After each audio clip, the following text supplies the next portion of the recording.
여러분 안녕하십니까? 오늘은 광양에서 위기 상황에 놓인 남자아이들 가정이 되어주는 곳 도담 그룹홈을 운영하고 계신 노종남 원장님과 전화 인터뷰를 해보려고 합니다.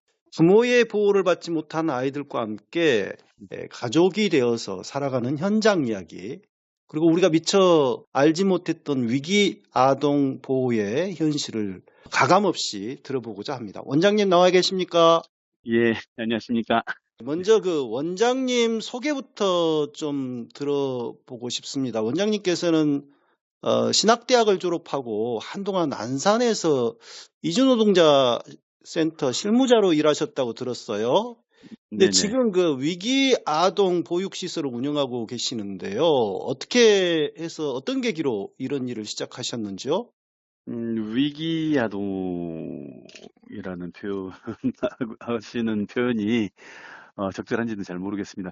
그냥 저희는 그냥 위기아동이라고 하진 않고, 예. 그냥 그 도움이 필요한 그런 아이들이라고 저희는 표현을 하고 있거든요. 네. 학대나 아니면 부모님의 어떤 그런 학대나 아니면은 부모님으로부터 건강하게 양육을 받을 수 없는 그런 상황에 있는 아이들이 가정과 같은 그런 환경에서 가정과 같은 도움을 받으면서 가정과 같이 생활할 수 있고 자랄 수 있는 도움을 받을 수 있는 곳이 저희 그룹홈이라고 공동생활 가정이라고 하는 곳인데, 네. 저는 여기에서 이제 공동생활 가정을 꾸리고 광양에서 이제 공동생활 가정을 꾸리고 일을 하게 된 것은 벌써 이제 한 7년 정도 된 것 같습니다. 네. 특별한 그러니까 이제 어떤 예, 음, 이 일을 뛰어드는 계기. 처음에 이제 이 일을 하게 된 거는 그냥 아이들에 대한 그 관심은 있었는데 특별하게 뭐 반드시 이 일을 해야 되겠다라는 어떤 생각은 가지고 있었진 않았었는데, 예전에 그 아이들이 학대로 인해서 죽어가는 그런 아이들이 많이 있었던 적이 있습니다. 그래서 예. 예, 그러다가 이제 그 한 아이가 너무 심하게 부모로부터 이제 그 학대를 당하고 심지어 이제 아이의 시신 유기를 하려고 막 불에 태우는 아이고. 그런 일이 한번 있었는데, 그 일이 있고 나서는 계속해서 너무 마음속에서 너무 힘들더라고요. 이런 아이들을 위해서 일을 음. 한번 하고 싶다라는 그런 마음들이 많이 들더라고요. 아, 그 소식을 보고 경험하면서 예, 이 예. 일을 내가 해야 되겠다. 그런 생각을 했군요. 네네. 예. 근데 그 광양에서 이 일을 하게 된 계기는요? 광양에서는 어디에서 일을 해야 되겠다라는 어떤 그런 생각은 없었는데, 어떻게 뭐 우연찮게 광양에서 일을 하게 됐습니다. 예, 예, 그렇군요. 지금 현재 예, 그 원장님이 있는 그 광양, 그리고 예. 이 전남 동부권에 이런 그 도담 그룹홈 같은 보호시설이 얼마나 있고 또 전반적인 상황은 어떤지 좀 궁금하네요. 공동생활가정 그룹홈이라고 하면은 이제 많이들 이해를 알고 계시는 분들이 적더라고요. 네. 예전에는 고아원이나 뭐 보육원 이런 식으로 이야기를 하게 되면은 이제 아이들을 돌보는 어떤 곳이다라는 그런 생각들을 다 알고는 계시는데, 그룹홈 하면은 뭐 그곳이 뭔지를 모르는 분들이 많이 계셔요. 근데 아이들을 양육을 한다고 보호를 하는 그런 시스템이 있었는데, 그 많은 아이들을 양육하고 50명, 100명 여러 명의 아이들을 양육을 하다 보면은 정말 많은 노력을 하고 돈도 많이 들어가고 하지만 아이들이 건강하게 자라지를 못하고 예. 어, 군대 문화라고 하나요? 이렇게 서열 문화, 뭐 위에 음. 선배가 뭐 후배를 교육하는 어떤 그런 서열 문화나 이런 부분들을 벗어나지를 못하고, 또 아이들이 낙인감이라는 것에 막 많이 그 노출되다 보니까 예. 아이들이 무기력해지는 뭐 시설병이라는 어떤 것에 많이 노출되고 이런 부분들이 있었어요. 그러다 보니까 아이들을 조금 더 가정과 같은 환경에서 좀 건강하게 낙인감 없이 건강하게 키울 수 있는 방법이 없을까라는 것들 고민하는 끝에 98년부터 시범적으로 이제 공동생활가정 그룹홈을 운영하기 시작했었고, 아. 2002년부터 이게 시설로 이제 인정이 돼가지고 운영이 됐습니다. 그래서 일반 가정집에서 가정과 같은 그런 환경에서 부담 그룹홈이라는 어떤 현판이나 간판 없이, 예. 간판을 달지 않고 예. 그냥 일반 가정집에서 뭐 선생님, 원장님, 지사님 이렇게 부르지 않고 이모, 삼촌, 고모 이런 식의 어떤 가정 엄마, 아빠 뭐 이런 음. 식으로 가정에서의 그런 호칭을 하면서 아이들을 양육할 수 있는 7인 이하의 아이들을 한 아, 가정에서 예. 키우는 소규모 그런 시설들이 생겨나기 시작했습니다. 그래서 이렇게 작게 뭐 아이들에게 낙인감을 주지 않게끔 현판이나 간판 없이 운영하는 곳들을 이제 그룹홈 공동생활 가정이라고 하는데 가정과 같은 그런 형태로 운영하다 보니까 그 노출이나 외부에 뭐 네. 누군가한테 우리는 시설이니까 도와주십시오 하는 그런 말들도 잘 안 하고 사실 실질적으로 저희도 우리 이 동네에서 어떤 곳인지 모르고 있는 분들이 더 많아요. 그냥 예. 저 집은 아이들이 많은 곳이구나라는 그런 식으로만 생각하지 저기가 뭐 시설이다 뭐 이런 생각들을 안 하는 분들이 많거든요. 그러다 보니까 아이들은 그냥 삼촌 집에서 아니면 음. 이모 집에서 뭐 이렇게 잘하는 것처럼 그렇게 아, 잘할 수가 있게 되는 그거는 거고, 굉장히 좋은데 사회복지 시설이라는 것은 잘 안 드러나기 때문에 네, 이게 지원이나 이런 것들은 상당히 좀 약할 것 같은데. 그렇죠. 아직까지 그룹홈은 그냥 개인에게 뭔가를 그 복지 일을 국가가 해야 될 일들을 예. 개인에게 많이 미뤄놓은 듯한 그런 부분들이 많이 있습니다. 사실 동일한 어떤 그런 일을 하는 그런 같은 보육사이지만 그런 보육사들에 비해서 뭐 그러니까 보육원이라는 곳에서 일하는 그런 보육사들에 비해서 업무량은 엄청나게 많은데 급여나 이런 것들 아, 처우는 굉장히 낮죠. 정부의 인식이 좀 문제가 있네요. 방향은 옳은데 그룹홈 쪽으로 가는 게 그렇죠. 예, 대규모 시설이 아니라 그렇게 아이들 낙인감 주지 않는 가정 친화적인 그런 어떤 형태로 가는 건 맞는데 아직 지원은 약하군요. 그렇죠. 예. 많이 약하죠. 지금 그 부모님들에게 버림받고 또 상처를 안고 아이들이 거기에 이제 맡겨지는 경우들이 있는 것 같은데 네네. 이러다 보면 아무래도 좀 폭력적인 행동이나 좀 반항, 뭐 일탈 행동이 나타날 경우들이 많이 있을 것 같아요. 네, 이럴 그렇죠. 때 원장님 시설에서는 어떻게 대응을 하나요? 사실 때가 이루어지는 그런 아이들의 성향을 비교를 한다면 모든 아이들은 다 똑같이 귀엽고 예쁘고 사랑받아야 할 그런 아이들 귀한 존재임은 당연한데 근데 학대 아동들의 특성을 보면은 좀 ADHD라는 어떤 특성을 가지고 있다든지 아니면은 뭐 지적 장애를 가지고 있다든지 이런 아이들의 경우가 평범한 보통 아이들에 비해서 조금 더 학대 비율이 더 높더라고요. 아하. 그러다 보니까 이제 그런 아이들이 심한 학대로 인해서 뭐 본가정으로부터 분리가 되어서 저희한테 오는 경우들도 많이 있는데 대부분은 그런 아이들의 성향이나 특성이나 이런 부분들에 대해서 잘 이해하지 못하고 또 그것을 받아들일 준비가 안 돼 있는 상태의 부모님이기 때문에 네. 그런 문제가 많이 발생하기도 해요.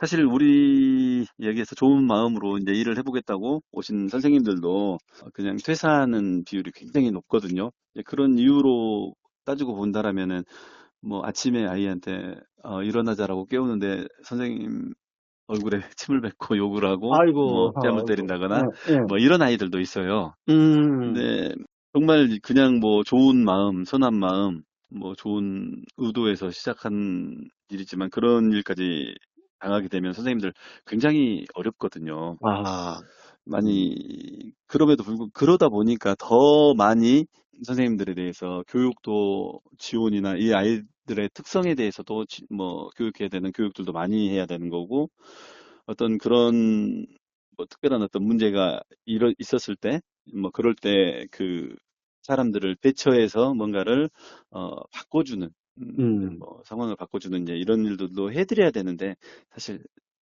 그거 잘 못해드리죠. 원장님의 일단은 역할이 굉장히 참고 중요할 것 견딜 같네요. 수밖에 없어요. 기다려주는 수밖에 없고. 그러니까 지금까지 아이들과 함께 지내면서 네.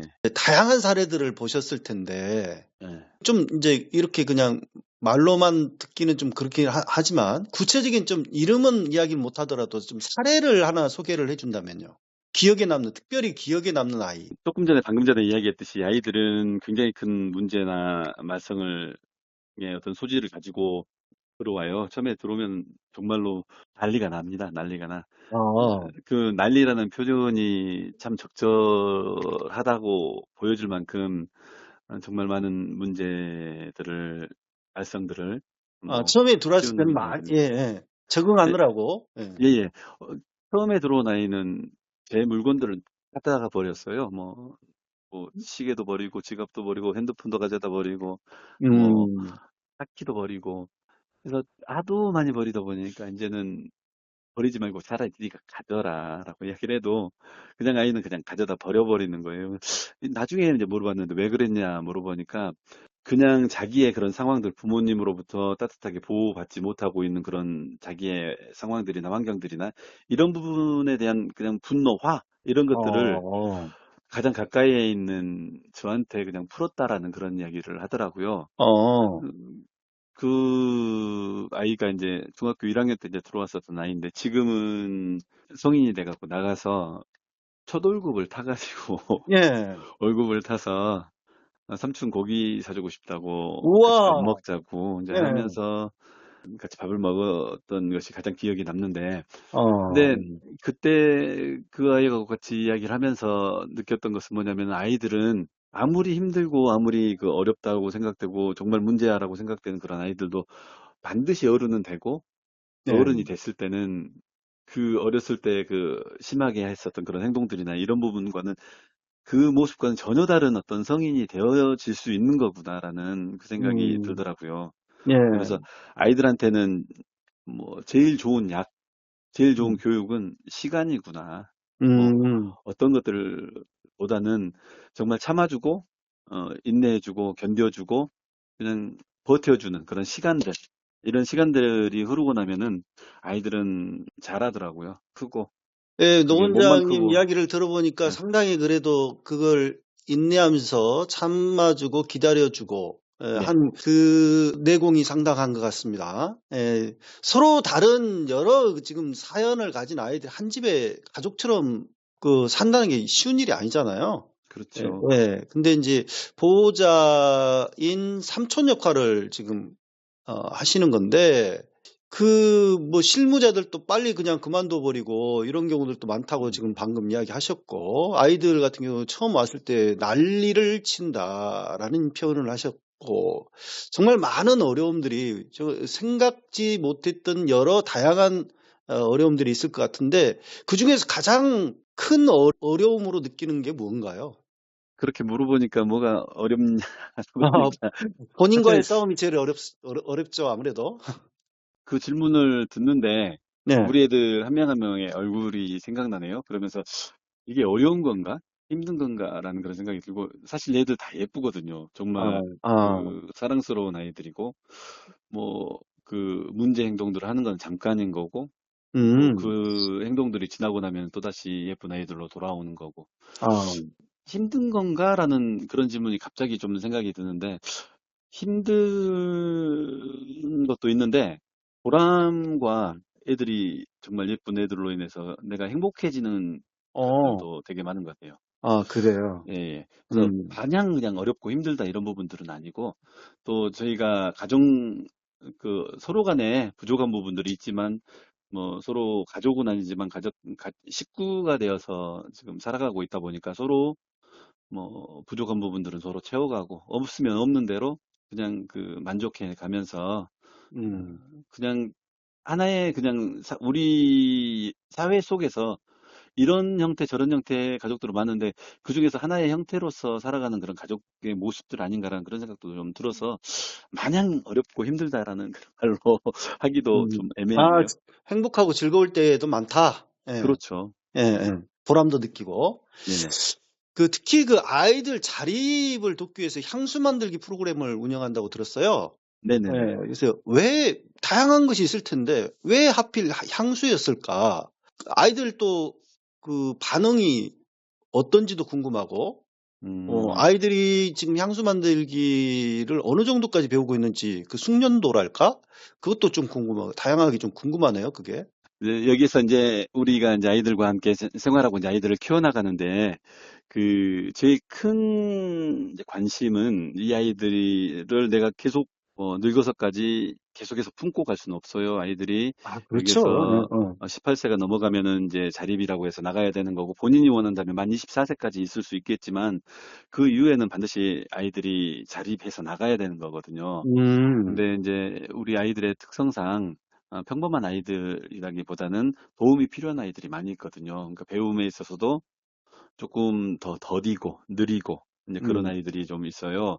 이 아이들에게는 조금 자립이란 것들은 일반 평범한 아이들보다 훨씬 더 어려운 일들이고, 준비도 훨씬 더 많이 해야 되는 부분들임에도 불구하고, 이 아이들에 대한 어떤 자립에 대한 준비는 많이 지원을 해주지 않고 있는 상황이거든요. 아, 저도 이런 아이들을 위해서 이제 뭐 어떤 자립 프로그램 한번 해볼까 고민을 많이 했었어요. 그래서 처음에는 목공도 해봤고, 근데 막 음, 그 공구가 굉장히 위험하기도 하고, 예, 또 아이들이 좋아하지 않더라고요. 만들다가 못 만들고 놔둬버리면은 그 일들이 다 내일이 돼버리고 음, 이런 상황들이 있었고, 그다음엔 또 새싹 삼이라고 하는 그런 것들을 키우기도 한번 해봤었어요. 농업 이제 그런 부분들로 해가지고 한번 해봤는데, 그건 더 관심 없어 하고 이러더라고요. 음, 음, 네, 한번 우연찮게 이제 그 집에서 그냥 비누 만들기를 하고 있는데, 애들이 와가지고 옆에서 자기가 돕는다고 하고, 향에 대해서 거기에서 이 향 참 좋아요, 어떤 향 참 좋아요, 아이들이 오히려 그거는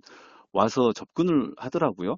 먼저 어허, 접근을 하더라고요. 예, 그래서 예, 처음에는 비누 만들기부터 시작을 했었던 거고, 그러면서 비누에 넣는 이제 그런 향들을 하나하나 더 늘려나가기 시작했었던 거고, 그러다가 지금에는 뭐 250가지 이상의 그런 향들도 아이들하고 같이 뭐 접해보기도 하고 막 이런 식으로 했어요. 근데 어, 이렇게 이제 우리는 우리 나름대로 이제 이런 일을 하다 보니까, 이제 저기 서울에 있는 다니엘스 투르스라고 하는 이제 그런 향수 업체에서 우리 아이들에게 이런 상황들에 대해서 이제 듣고, 이 아이들을 초청을 해가지고 전문 조향사 선생님이 직접적으로 교육도 해주고, 어이구, 예, 예, 예. 그러면서 이 아이들에 대한 어떤 어 조향사로서, 또 향을 다루는 사람으로서의 어떤 꿈을 꿀 수 있게끔 그런 길을 열어주시기를 하더라고요. 아, 그래서 조향사라고 따로 그 직업이 있군요. 예, 네네, 조향사라고 해서 음, 향을 음, 만들어내는 그런 사람들을 이야기를 하는 건데, 우리는 음, 향수만 생각하지만 향수의 향뿐만 아니라 먹는 향들 있잖아요. 우리가 뭐 아이스크림에도 다 그 향들이 예, 들어가는 거고, 다양한 향들은 먹는 향들도 되게 많이 있어요. 음료수에도 들어가고. 그런 향을, 먹는 향을 하는 그런 사람들도 있고, 다양한 향을 다루는 사람들이 있어서, 어, 저도 이제 이걸 배워가면서 이제 저도 조향사 자격증도 따보고, 내가 먼저 따보고, 아이들에게도 이제 이런 어, 부분들을 가르치고, 이렇게 한번 하다 보니까 저도 재미있고 아이들도 잘 따라오고 해서, 지금은 저희가 그 향수를 이렇게 만드는 것들에 대해서 한번 하고 있습니다. 아이들이 향 이름이 되게 어려워요. 뭐 샤넬의 뭐 샹스 오땅드르, 아니면 코코 마드모아젤, 산타마리아 어, 노벨라의 뭐 어떤 향수, 막 되게 어려운데, 이런 부분들을 예, 자주자주 이야기하다 보니까 아이들 입에서 막 나오더라고요. 어, 그래서 예. 그, 그런 것들을 하면서 아이들도 향에 굉장히 친근해지고, 또 이런 부분들을 또 아이들이 만든 향수를 가지고 저희 후원해 주시는 후원자분들한테 또 보내드리기도 하거든요. 그러면 또 어, 아이들이 만든 작품들인데 되게 좋아해요, 향이. 음, 그래서 음. 후원자님들이 너무 좋다고 그렇게 반응을 보이시기도 하고 합니다. 아, 좋네요. 예. 네네. 예. 마지막으로 네. 지금 이제 앞서도 잠깐 이야기는 하셨지만 위기아동 문제를 잘 모르는 분들이 아마 대부분일 거예요. 네. 예, 이 방송을 듣는 분들에게 꼭 전하고 싶은 부탁의 말씀이 있다면 좀 들려주시면 좋겠네요. 그리고 그 도담 그룹홈 아이들과 함께 꿈꾸는 앞으로의 모습은 또 무엇인지도 한마디 더 붙여주시면 좋겠고요. 되게 좀 어려운 건데, 사실 아이들한테 가장 필요한 거는 뭐냐면, 지나친 관심은 원하지 않거든요. 그러니까 음, 아이들은 그냥 아이들로서, 뭐, 예, 그룹홈에 있는 불쌍한 아이들이다라는 어떤 그런 마음을 가지고 접근하시면 굉장히 저는 불편하거든요. 아이들도 물론 불편하고요. 그런 예. 부분들은 되게 불편한 거라서, 그냥 조금 뭐 어쨌든 상황이 좋지 않아서 부모님과 함께 살지 못하지만, 그럼에도 불구하고 행복하게 살아가고 싶어 하는 아이들이 모여서 지내는 음. 곳이다라는 그런 마음으로 우리 아이들을 바라봐 줬으면 좋겠고, 그냥 접근해가지고 와서 뭔가를 해주려는 그런 마음 말고 그냥 후원금을 보내주셨으면 더 감사하겠고 아, 그렇습니다. 예, 저희가 여러 사람들이 와가지고 보면 아이들도 불편해해요. 예, 그러다 예. 보니까 그 정말 엄마, 아빠, 삼촌, 가족의 역할들은 저와 저희 선생님들이 열심히 할 테니까 물질적으로 좀 그냥 예. 10개 드실 때 그냥 조금만 반쪽이라도 더 나눠서 저희한테 나눠주신다는 그런 마음들이 있으면은 좋겠다라는 그런 바람을 한번 가까운 가져봅니다. 곳에 이런 네, 이웃집이 있다. 예, 그렇죠. 삼촌과 살아가는 아이들이 살아가는 집이 있으니 좀 관심 음, 가지고 좀 후원도 필요하면 좀 해주시고 네, 그리고 지나친 과도한 관심 맨날 찾아가가지고 좀 뭔가 해주려고 하고 막 이러면 부담스럽다 그거는 예, 그렇죠. 예, 무슨 말씀인지 알겠습니다. 예. 네, 아무튼 굉장히 뜻깊고 의미 있는 일들을 이렇게 소리 소문 없이 열심히 해주셔서 너무 감사를 드리고요. 오늘 이 방송을 듣는 분들도 이런 가까운 곳에 이런 곳이 있구나. 아마 신선한 소식이 되지 않았을까 그런 생각을 해봅니다. 예, 오늘 말씀 감사합니다. 예, 고맙습니다. 새해 복 많이 받으십시오. 예, 네, 새해 복 많이 받으세요. 예.